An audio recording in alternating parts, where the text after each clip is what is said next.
Hello and welcome to Wednesday's Words of Worship. I'm Kevin, the worship pastor here at Mount Pleasant Church. Now today, I want to tell you about the Ark of the Covenant. The Ark of the Covenant was one of the most instrumental symbols of faith and God's presence in the Old Testament. The account of God commanding Moses to build this ark made of acacia wood is found in the book of Exodus. Now, during the time the Israelites were wandering in the desert, the Ark of the Covenant was where God chose to make himself known to the Israelites.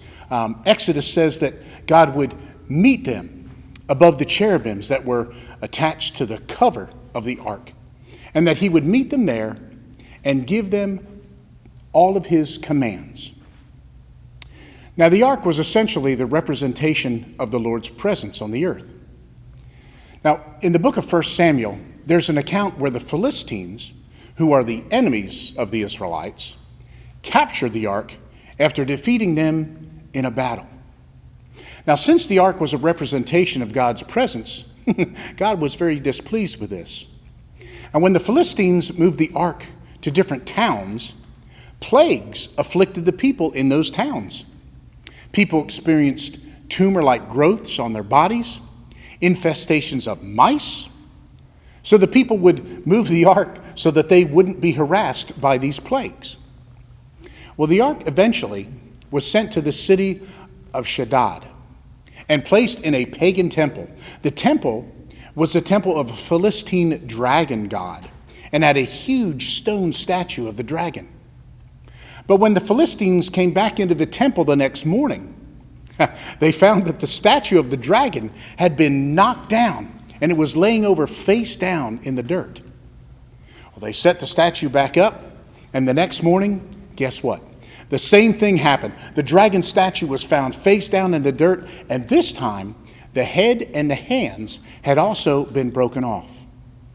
The point that I want to make about worship today is that our worship is for God. We're not to come into church just to be seen, to check off a box of our weekly agenda. Worship is an activity in which we are involved that both honors God and is directed towards God. There can only be one object of our worship. Just like the pagan dragon statue was toppled over in the presence of God, any other object that we put ahead of God and any other object that we worship will also be toppled over and pales in comparison to the true and most high God. He is the only one to whom our worship is to be directed. Now, most of us have probably been to a children's program at church or at school, and it's interesting to watch how children will scan the crowd, looking for their parents or their family. And when they find them, sometimes they'll give a little wave or, a big smile might come across their face. Once they lock on to the presence of their family, everything else seems to disappear for them. Their performance seems to be for their family alone. And our worship should have that same focus.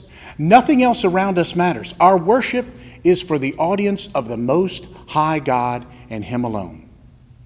Now, as we enter into our houses of worship this week, or if you're watching on a stream from your church, or even during the course of your week, enter into the God's presence as best as you know how and worship Him alone. Hey, thanks for joining me and listening. This is Wednesday's Words of Worship. I hope to see you back again next week.